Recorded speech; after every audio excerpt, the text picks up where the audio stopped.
Hello అండి. అందరికీ నమస్కారం. తెలుగు కథల సంపుటికి స్వాగతం. నా పేరు శ్వేత. ఈరోజు మనం చెప్పుకోబోయే కథ, తన ఇంట్లోనే ఉంటున్న అత్తగారిని వృద్ధాశ్రమానికి పంపించి ఒంటరిగా ఉంటున్న తన తల్లిని తీసుకొచ్చి తన ఇంట్లోనే పెట్టుకొని చూసుకుందామనుకుంటుంది ఆ కోడలు. అప్పుడు తన కొడుకు ముద్దు ముద్దుగా అన్న మాటలు ఆమె చెంపన చెల్లుమని కొట్టినట్టు అనిపించింది. మరి ఆ కొడుకు ఏమడిగాడు? కొడుకు మాటలకైనా ఆ తల్లికి బుద్ధొచ్చిందా అనేది ఈ కథలో మనం తెలుసుకుందామండి. కథ పేరు ఆడది. రచించిన వారు సోమంచి ఉషారాణి గారు. కథలోనికి వెళ్లే ముందు మన ఛానల్ని మొదటిసారిగా చూస్తున్న వారైతే సబ్స్క్రైబ్ చేసుకోవడం మర్చిపోకండి. కథను పూర్తిగా విన్న తర్వాత లైక్ చేయడం, షేర్ చేయడం అస్సలు మర్చిపోవద్దండి. ఇంకెందుకండి ఆలస్యం, కథలోనికి వెళ్ళిపోదాం.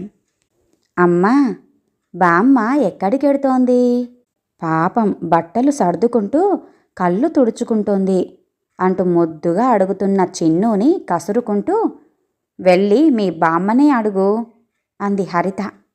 చిన్ను చిన్న చిన్న అడుగులు వేసుకుంటూ బామ్మ దగ్గరికి వెళ్ళి, బామ్మ ఊరెడుతున్నావా? మళ్ళీ ఎప్పుడొస్తావు అంటూ అడిగాడు ముద్దుగా. శాంతమ్మకి కడుపు చెరువై దుఃఖం ముంచుకొచ్చింది. కన్నీటి కాల్వలకు అడ్డుకట్ట వేయటానికి ప్రయత్నిస్తూ మనవడిని ముద్దాడి, నువ్వు బాగా చదువుకొని పెద్దవాడివయ్యాక అప్పుడొస్తాను నాయనా అని ఇన్నాళ్ళుగా దాచిపెట్టిన తన బంగారు గొలుసుని తీసి మనవడి మెడలో వేసింది ప్రేమగా. అమ్మా వెడదామా అంటూ వచ్చాడు కొడుకు వేణు. మౌనంగా తల ఊపి తన పెట్టె పట్టుకొని అతని వెనకే నడిచింది శాంతమ్మ. కోడలు హరిత బయటికే రాలేదు. మౌనంగా ఆటో ఎక్కిందావిడ. ఆటోలో కూడా ఏదో పరాయి వాళ్ళలా కూర్చున్నారు తల్లి కొడుకులు. కానీ ఒకరికొకరు చూసుకోలేదు, మాట్లాడుకోలేదు. సికింద్రాబాద్ స్టేషన్ నుండి హైదరాబాద్ వస్తుంటే సికింద్రాబాద్ కేంద్ర కారాగారం వస్తుంది మధ్యలోనే. దానికన్నా ముందు హోమ్ ఫర్ ది ఏజ్డ్ అని గేటు మీద అక్షరాలు చెక్కి ఉంటాయి. దానికి అంటే హోమ్ ఫర్ ది ఏజ్డ్కి కేంద్ర కారాగారం సికింద్రాబాద్కి పెద్ద తేడా ఏమీ లేదనిపిస్తోంది. నేరం చేసిన వాళ్ళు జైలుకెళ్తే పిల్లల్ని కని పెంచటం అన్న మహానేరం చేసి హోంకెడతారు మరికొందరు. లేకుంటే ఇలాంటి వృద్ధాశ్రమాల అవసరం ఇంకేముంటుంది? ఆశ్రమంలో తల్లిని చేర్పించి అప్పుడప్పుడు వస్తూ ఉంటాను, ఏమైనా అవసరమైతే ఫోన్ చెయ్యి అని మాట మాత్రమైనా చెప్పకుండా వెళ్ళిపోయాడు వేణు. కరుడుగట్టిన గుండెతో మౌనంగా నిమిత్త మాతృరాలిగా నిలబడిపోయింది శాంతమ్మ. గతమంతా గిర్రున తిరిగింది. మీకు ఆడపిల్ల పుట్టింది, 11వ రోజున బారసాల చేసుకుంటారా అంటూ మీ మామగారు ఉత్తరం రాశారు అంటూ కొడుకు రాగానే మూతి తిప్పుతూ చెప్పింది పార్వతి. ఆడపిల్ల పుట్టడం ఆవిడకి నచ్చలేదు. బారసాల లేదు, గీరసాల లేదు, నాకు సెలవు లేదన్నానని రాసిపడే ఉత్తరాన్ని నేను క్యాంపుకెడుతున్నాను, 10 రోజుల దాకా రాను అని కృష్ణకాంత్ విసురుగా లోపలికి వెళ్ళి బట్టలు సర్దుకోసాగాడు. ఇంటికి మహాలక్ష్మి పుడితే తల్లి కొడుకు ఇద్దరూ ఎలా మండిపడుతున్నారో చూడండి అంటూ శంకర్రావు గారు నెట్టూర్చారు. పైకి ఏమీ అనే ప్రయత్నం చేయలేదాయన. ఒకవేళ ఏమైనా అన్నా రభస తప్ప ప్రయోజనం ఏమీ లేదు. అమ్మా, నేను క్యాంపుకెడుతున్నాను అని విసురుగా వెళ్ళిపోయాడు కృష్ణ. మళ్ళీ ఎప్పుడొస్తావురా అంటూ అడుగుదామనుకున్న పార్వతి మాట నోట్లోనే ఉండిపోయింది. అప్పటికే వెళ్ళిపోయాడతను. మీరేం మాట్లాడరేం? ఒరేయ్, ఎక్కడికెళ్తున్నావు, మళ్ళీ ఎప్పుడొస్తావు అని అడగవలసిన బాధ్యత మీకు లేదా అంటూ భర్త మీద ఎగిరిపడింది పార్వతి. ఉరుము ఉరిమి మంగళం మీద పడ్డట్లుగా నా మీద అరుస్తావేం? మీరు నా మాట అంత గౌరవిస్తే బారసాలకే వెళ్ళేవాళ్ళు అని విసుక్కొని అక్కడి నుండి వెళ్ళిపోయారు ఆయన. వాదన పెంచటం ఇష్టం లేక.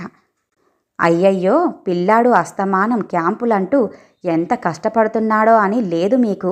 బారసాలకెళ్ళేవారట, బారసాలకి. ఆడపిల్లకి బారసాల కూడా ఒకటా? దండగా అంటూ వెనక పార్వతి సనుగుడు వినపడినా పట్టించుకోలేదాయన.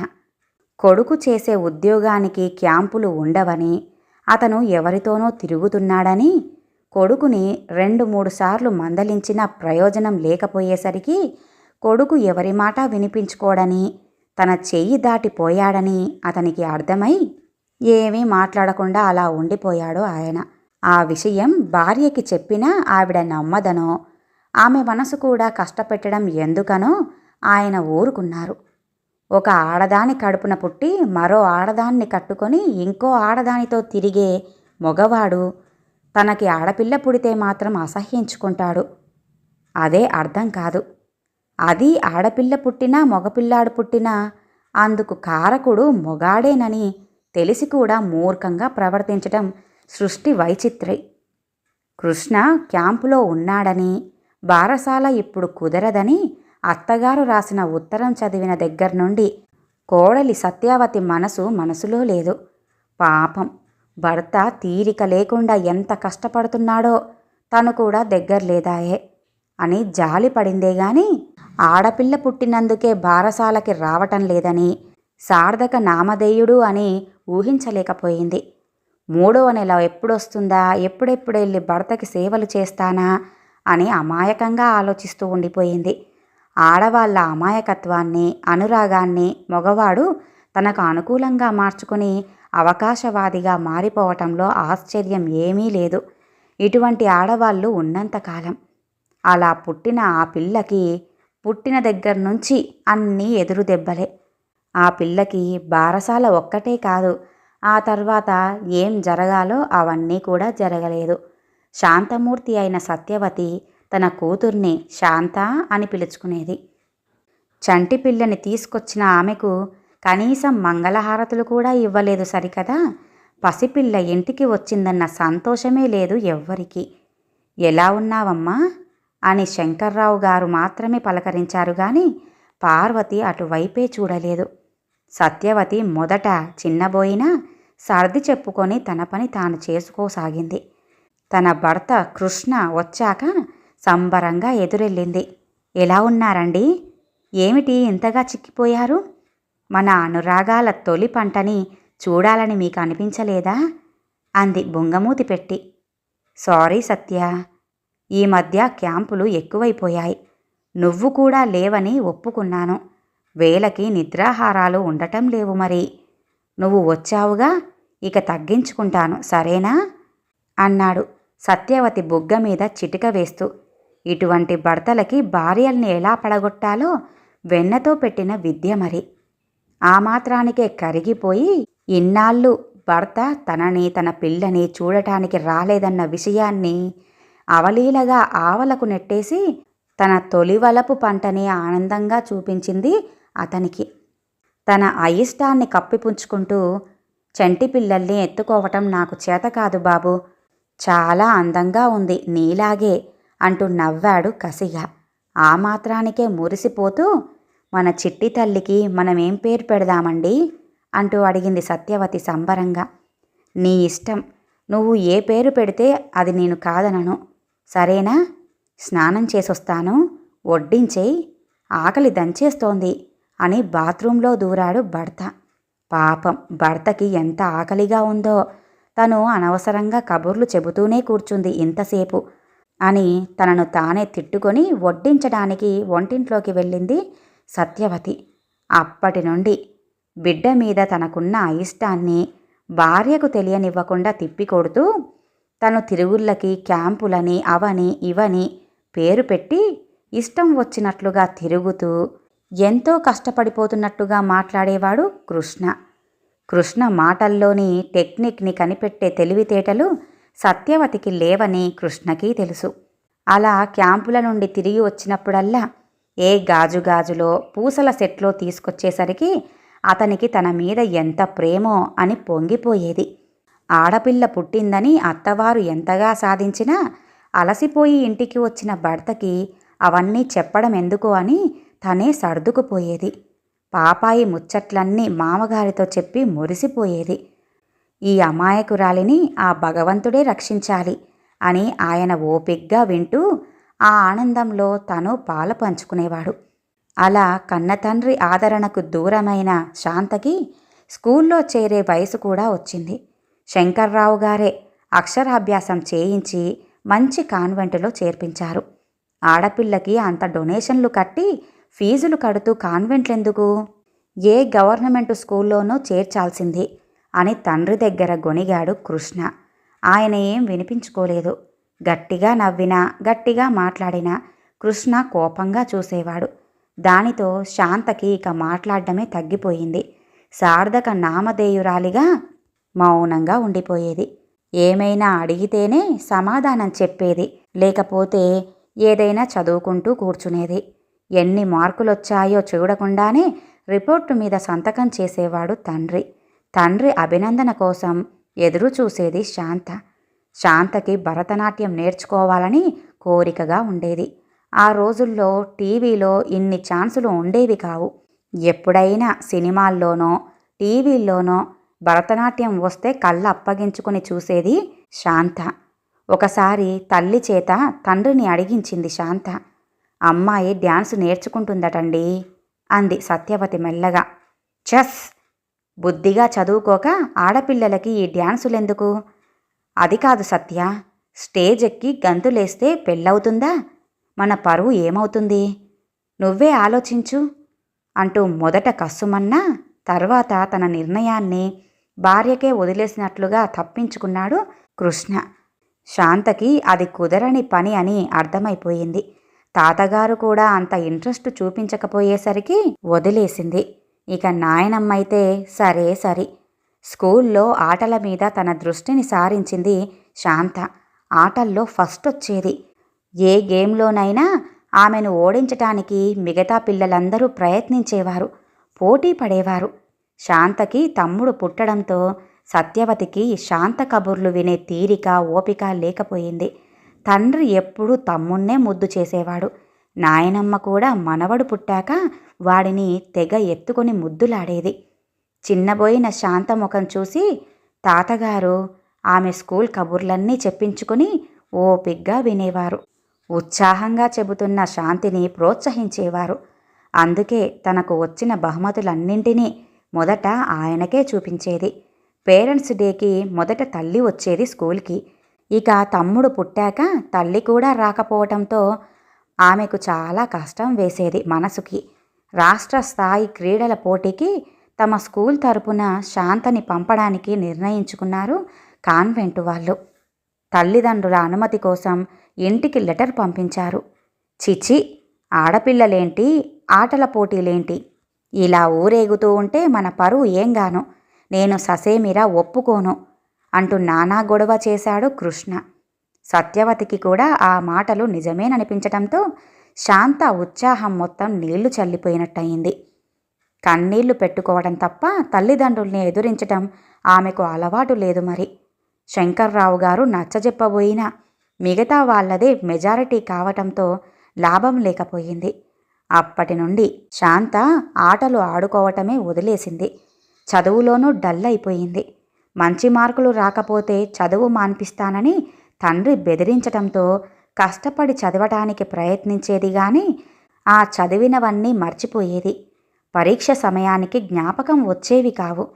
అలా చదువులోనూ వెనకబడటంతో చదువు మాన్పించేశాడు కృష్ణ. ఇంట్లో పనంతా ఆమె నెత్తిన పడేది. నాయనమ్మకి ఒళ్ళు బాగుండకపోవటం, తల్లి అనారోగ్యంతో ఉండటం, ఇంటడు చాకిరి ఓపిగ్గా చేసేది శాంత. తమ్ముడు రవి ఆమె మీద అథారిటీ చేసేవాడు, కొట్టేవాడు. ఆమె మౌనంగా అన్నీ భరించేది. ఏదైనా వస్తువు పాడు చేసినా తండ్రి రాగానే అక్కే పాడు చేసిందని చెప్పి కంప్లైంట్ చేసి తిట్టించేవాడు. అందరి గారాబంతో సరిగ్గా చదవకపోయినా తండ్రి ఏమీ అనకపోవటం శాంతికి బాధ కలిగించేది.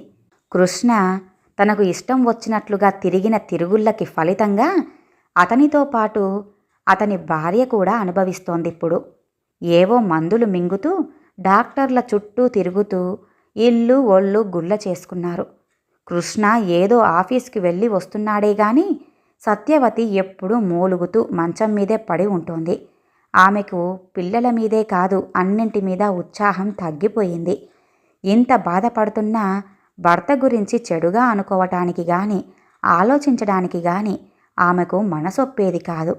అంతా తన కర్మ అనుకునేది పిచ్చి సత్యవతి. శాంత పెళ్ళిడికొచ్చిన తర్వాత తన పెళ్ళి కూడా ఆమె ఇష్టప్రకారంగా జరగలేదు. ఎవరో దూరపు చుట్టాలు శాంత నెమ్మదితనం, పనితనం చూసి తమ వెర్రిబాగుల కొడుక్కి కానీ కట్నం లేకుండా చేసుకుంటామని ముందుకొచ్చారు. ఎలాగో ఒకలాగా ఆడపిల్లను వదిలించుకోవాలనుకునే కృష్ణ ఈ పెళ్లికి వెంటనే ఒప్పుకున్నాడు. సత్యవతికి ఇష్టం లేకపోయినా భర్తని కాదనే శక్తి లేదు ఆవిడకి. గత్యంతరం లేని పరిస్థితుల్లో శాంత తల వంచక తప్పలేదు. అలా వంచిన తల తిరిగి ఎత్తే సందర్భమే రాలేదామెడకు. తన భర్త గురునాథం వెర్రి మొర్రి చేష్టల్ని భరించి అతన్ని మామూలు మనిషిని చెయ్యాలన్న ఆవిడ ప్రయత్నాలన్నీ ఫలించలేదు సరికదా. ఆ వెర్రివాడితో ఎలా అవస్థపడతావు? అందుకే నాకు లొంగిపో అంటూ బావగారి వేధింపులు ఎక్కువయ్యాయి. అత్తగారి సాధింపులు సరే సరి, మామగారి చాదస్తాలు, ఆడపడుచు ఆదిలింపులు, మరిదిగారి మందలింపులు, ఇన్ని కష్టాల మధ్యలో ఆవిడ నెలతప్పటం అనేది ఆమెకి రవ్వంత ఊరటనిచ్చింది. అందరి నోళ్ళు మూయించే అవకాశం వచ్చిందనుకుందే గాని మరింత అనుమానాలకి దారి తీస్తుందని ఊహించలేదు. అన్ని అవమానాలని దిగమింగి కొడుక్కి జన్మనిచ్చింది. కొడుకుని ఎంతో ప్రేమగా పెంచి పెద్ద చేసింది. ఎవరేమన్నా కొడుక్కి ఏ లోటు జరగకుండా, కొడుకు చిన్నబుచ్చుకోకుండా ఉండాలని కాయా కష్టం చేసి హాస్టల్లో పెట్టి చదివించింది. ఎవరింట్లో ఏ అవసరం వచ్చినా వాళ్ళకి సహాయం చేస్తూ వాళ్ళిచ్చే తృణమో పనమో తీసుకొని కొడుక్కి పంపేది. తను పడే కష్టం కొడుక్కి తెలియకూడదని సెలవుల్లో కూడా ఇంటికి రావద్దని చెప్పాలనుకునేది పాపం. కానీ ఇంటికి రాక ఇంకెక్కడికి వెళ్తాడు అని, కష్టసుఖాలు తెలుసుకుంటే అది కూడా మంచిదే అని ఊరుకునేది. కొడుకు సెలవులకు వచ్చిన నాళ్ళు ఆప్యాయంగా ఇష్టమైనవన్నీ వండి పెట్టేది. కావలసినప్పుడు డబ్బు అడగటం తప్ప తల్లి కష్టాన్ని పట్టించుకున్నట్లుగా కనపడేవాడు కాదు వేణు. తన కొడుకు పెద్ద చదువులు చదువుకొని మంచి ఉద్యోగం సంపాదించుకున్న నాడు తన కలలు నిజమయ్యాయని జీవితంలో మొట్టమొదటిసారిగా సంతోషంతో ఉప్పొంగిపోయిందావిడ. తన భర్తని తీసుకొని కొడుకు ఉద్యోగం చేస్తున్న ఆ ఊరికి వెళ్ళి ప్రేమగా అతనికి వండి పెడుతూ కొడుక్కి మంచి సంబంధం చూసి పెళ్లి చెయ్యాలని, మనవలతో ఆడుకోవాలని ఎంతో ఆశపడింది శాంతమ్మ. తను ఉద్యోగం చేసే ఆ ఊళ్ళో అద్దెలు ఎక్కువగా ఉన్నాయని చెప్పి తల్లిదండ్రుల్ని తీసుకురాకపోవటమే కాకుండా తాను ఎవరో ఒక అమ్మాయిని ప్రేమించి పెళ్లి చేసుకున్నానని కూడా ఉత్తరం రాసి పడేశాడు తల్లికి. ఆ ఉత్తరం చూసి శాంతమ్మ మొదటిసారిగా కంగు తింది. కుంగిపోయింది. వెన్ను విరిగినట్టుగా వంగిపోయింది. చిన్నప్పటి నుంచి ఎన్నో కష్టాల్ని అవమానాల్ని ఎదుర్కొన్న శాంతమ్మ గుండె దిటవు చేసుకుంది. కొడుకు పిల్లా పాపలతో సుఖంగా ఉండాలని ఆశీర్వదించింది మనసారా. శాంతమ్మ భర్త అనారోగ్యంతో మంచం పట్టడంతో అతనికి సేవలు చేస్తూ కొడుకు సంసారం ఎలా ఉందో చూడాలన్న కోరిక మనసులోనే అణుచుకుంది ఆవిడ. భర్త చనిపోవటంతో శాంతమ్మ అతని కర్మకాండలకు వచ్చిన కొడుకుతో వెడదామనుకుంది. కొడుకు మాట వరసకైనా తమతో రమ్మనకపోవటం చూసి ఆమె ఆశ నిరాశ అయింది. తనే నోరు తెరిచి అడిగింది, బాబూ, నేను కూడా మీతో పాటు వచ్చేస్తాను. ఇక నాకిక్కడ ఎవరున్నారు? ఇక్కడ ఏం మిగిలింది? నీకు మీ ఆవిడకి వండి పెడుతూ మనవల్ని చూసుకుంటూ బతుకుతాను అందావిడ. వేణు హరిత కేసు చూశాడు. హరిత భర్తని పక్కకి పిలిచి, రానివ్వండి, ఇంట్లో పని మనిషికి అయ్యే ఖర్చులు తప్పిపోతాయి. లోకానికి కన్న కొడుకు కోడలు వదిలేశారన్న నింద మనకి తప్పుతుంది కదా అని అత్తగారిని అత్తగారిగా చూడలేని అహంభావంతో చెప్పింది కోడలు. ప్రేమ మైకంలో పెళ్ళాం చెప్పిన దానికి తలాడించే వేణులాంటి వాళ్ళు ఉన్నంతవరకు హరిత లాంటి కోడళ్ళు ఉండనే ఉంటారు. శాంతమ్మ లాంటి అత్తగారులు ఉండనే ఉంటారు. ఇంటి పనంతా తన మీదే వేసుకొని కొడుకు కోడలు హాయిగా తిరుగుతుంటే సంతోషించిందే గాని ఒక్క మాట కూడా ప్రేమగా ఆప్యాయంగా మాట్లాడని కొడుకు కోడల్ని ఒక్క చిన్న మాట కూడా అనలేదు. అలా అని ఆవిడ చిన్నబుచ్చుకోనూ లేదు. ఇలా ఇదంతా జరిగిన గతమంతా కళ్ళ ముందు తిరుగుతూ ఉంటే కళ్ళు తిరిగి పడిపోయింది శాంతమ్మ. ఆమెనే పరిశీలిస్తూ అక్కడే కూర్చున్న సుందరమ్మ గబుక్కున లేచి అక్కడున్న అధికారికి తెలియజేసింది. శాంతమ్మ ముఖం మీద నీళ్లు చల్లి లేపి ఆమె తేరుకోవటానికి వేడివేడి టీ ఇచ్చారు. టీ తాగాక శాంతమ్మ తేరుకుంది. సుందరమ్మ, ఆమెను నీ గదిలోకి తీసుకెళ్ళి విశ్రాంతి తీసుకొనివ్వు. అంతేగాని నీ పిచ్చి పిచ్చి ప్రశ్నలతో ఆమెను వేధించకు సుమా అంటూ నవ్వుతూ వెళ్ళిపోయారాయన. సుందరమ్మతో కలిసి శాంతమ్మ కూడా తన మంచం దగ్గరికి వచ్చింది. తన పెట్టె అక్కడ సెల్ఫ్లో పెట్టేసుకొని మంచం మీద కూర్చొని సుందరమ్మని చూసి స్నేహంగా నవ్వింది. మీ శరీరం కన్నా మనసు బాగా అలసిపోయినట్లుంది. ఏమీ ఆలోచించకుండా కాసేపు పడుకోండి. భోజనం సమయానికి నేను లేపుతాను. ఇక్కడ తోట పని, భజనలు చాలా ప్రశాంతంగా గడిచిపోతుందిలే అని చెప్పి కాస్త గొంతు తగ్గించి, ఆ సంసార జంజాటం కన్నా ఇదే నయమనిపిస్తోంది అంటూ చెప్పింది సుందరమ్మ. ఇంతవరకు తను ఒక్క మాట కూడా మాట్లాడకపోయినా ఆమె చూపించే అభిమానానికి శాంతమ్మ మనసు తేలికపడింది. ఇక్కడికొచ్చాక అందరూ ఇలాగే ఉంటారేమో అనుకొని కళ్ళు మూసుకుంది శాంతమ్మ. మళ్ళీ కొడుకిల్లు గుర్తొచ్చింది. మొన్న పులిహోరలో వేయవలసిన పోపు పరమాన్నంలో వేశారు. కాఫీ పొడి వేయడానికి బదులుగా టీ పొడి వేశారు. ఒకరోజు పాలు తోడుబెట్టమంటే మర్చిపోయారు. కూరలో అసలు ఉప్పే వేయటమే మర్చిపోతున్నారు. పులుసులో 2 సార్లు వేశారు ఉప్పు. రేపు కూర పొడి అనుకొని ఏ ఎలకల మందో వేస్తే అందరం చచ్చూరుకుంటాం. పిల్లవాడి పాలలో ఏమైనా కలిపితేనో, అమ్మో, ఈవిడ్ని భరించటం ఇక నా వల్ల కాదు. ఈవిడ మతిమరుపుతో మనం చావుకొని తెచ్చుకోలేం కదా. ఈవిడ్ని తీసుకెళ్ళి ఆ వృద్ధాశ్రమంలో చేర్పిస్తే గాని నేను పచ్చి మంచినీళ్ళు కూడా ముట్టను. లేకపోతే ఏం తినాలన్నా ఏం తాగాలన్నా నాకు భయం వేస్తోంది అంది కోడలు. శాంతమ్మ, శాంతమ్మ, గతాన్ని తలుచుకొని బాధపడకు. అన్నీ మర్చిపోయి హాయిగా నిద్రపో. రేపు మాట్లాడుకుందాం. నీ కడుపులో బాధ చెప్పుకుంటే కొంత దుఃఖం తగ్గుతుంది. నాకు తెలుసది. ఈ రోజుకి విశ్రాంతి తీసుకో. ఆప్యాయంగా తల నిమురుతూ కళ్ళు తుడుస్తుంటే తల్లి ప్రేమ గుర్తొచ్చి ఆమె ఒళ్ళో అలాగే పడుకుంటే ప్రశాంతంగా నిద్రపట్టింది శాంతమ్మకి. సుందరమ్మ విరక్తిగా నవ్వుకుంది. ఏ స్త్రీ చరిత్ర చూసినా ఏముంది గర్వకారణం? స్త్రీజాతి సమస్తం పరపీడన పరాయణత్వం అని అనుకుంది ఆవిడ. తనకి 2 కొడుకులు, 2 కోడళ్ళు, మనవళ్ళు, మనవరాళ్ళు, ఇక కూతుళ్ళు, అల్లుళ్ళు అందరూ ఉన్నారు. అందరూ ఉండి కూడా ఎవరూ లేరని చెప్పి ఇక్కడ చేరింది. ఇంతకన్నా దౌర్భాగ్యం ఇంకేమైనా ఉంటుందా? తనే కాదు, ఇక్కడ చేరే వాళ్ళందరిది ఒక్కొక్కరిది ఒక్కో కథ. వినటానికి బాగానే ఉంటాయి. అనుభవిస్తేనే తెలుస్తుంది అదెంత నరకమో. ఏదైనా తనదాకా వస్తే గాని తెలియదని పెద్దలు ఊరికే అన్నారా? ఇక శాంతమ్మ కోడలు హరిత ఆఫీస్లో చాలా బిజీగా ఉంది. అంతలో తల్లి దగ్గర నుంచి ఫోన్ వచ్చింది. సాయంత్రం ఇంటికి వెళ్లే ముందు ఒకసారి వచ్చి వెళ్ళమని. హరిత భర్తకి ఫోన్ చేసి తను తన తల్లిగారింటికి వెళ్తున్నట్లుగా చెప్పి స్కూల్కి వెళ్ళి బాబుని తీసుకుని పుట్టింటికి వెళ్ళింది. వచ్చావా అమ్మా? ఏరా కన్నా, ఎలా ఉన్నావు? మనవడిని దగ్గరకు తీసుకొని అల్లుడుగారు ఎలా ఉన్నారమ్మా అంది సుమిత్ర. అందరూ బాగానే ఉన్నారు కానీ నువ్వేమిటమ్మా ఇలా అయిపోయావు? ఎందుకు రమ్మని ఫోన్ చేశావు? ఎలా ఉన్నావోనని ఎంత కంగారు పడ్డానో తెలుసా అంటూ హరిత గబగబా అంటుంటే సుమిత్ర అదోలా చూడ్డం హరిత గమనించలేదు. ఏం చెప్పమంటావు తల్లి, నాకు లంగ్ క్యాన్సర్ కదా. ఈవిడ గారికి వచ్చిన రోగం ఎలాగూ తగ్గేది లేదు. దీనికి వేలకి వేలు పోసి వైద్యం చేయించటం అవసరమంటారా? అదంతా ఎందుకు?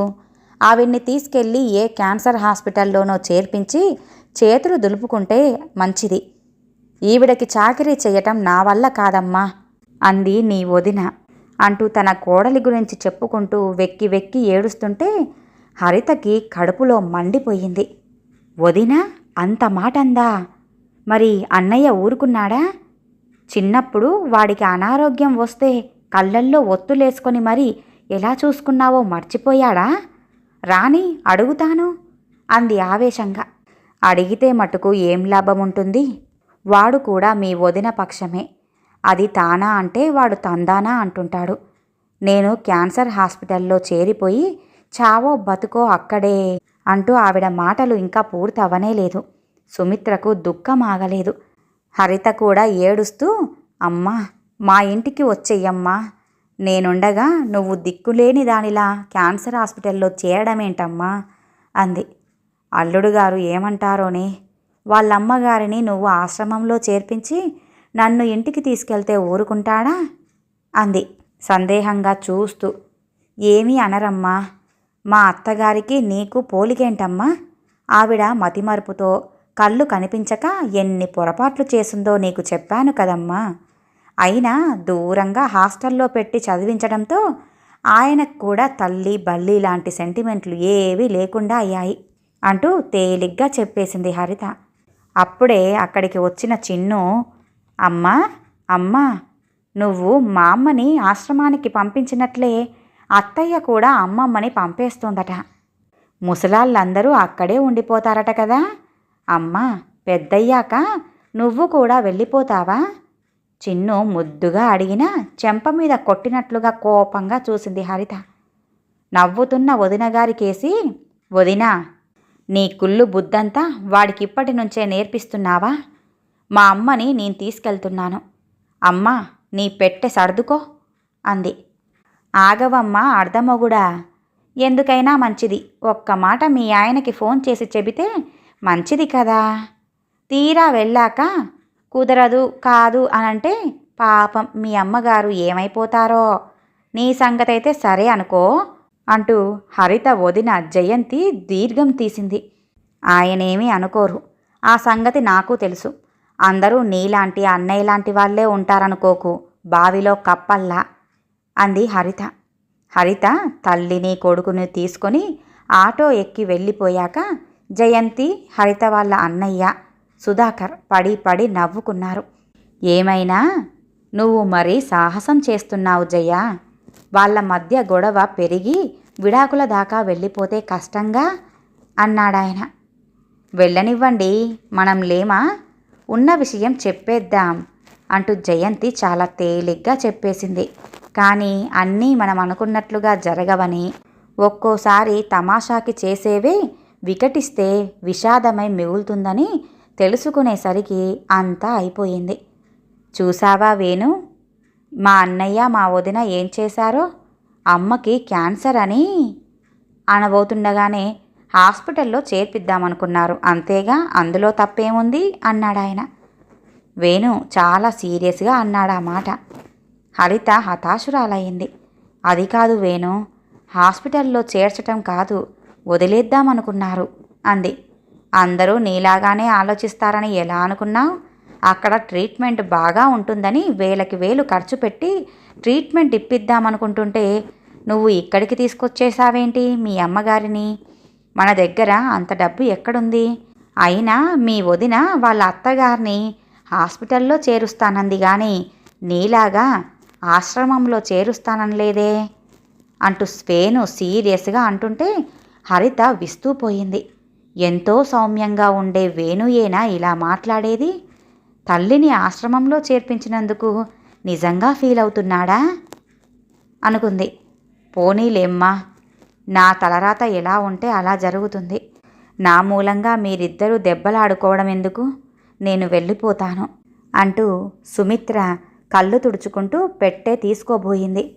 నువ్వుండమ్మా, నువ్వు నా దగ్గరే ఉంటావు.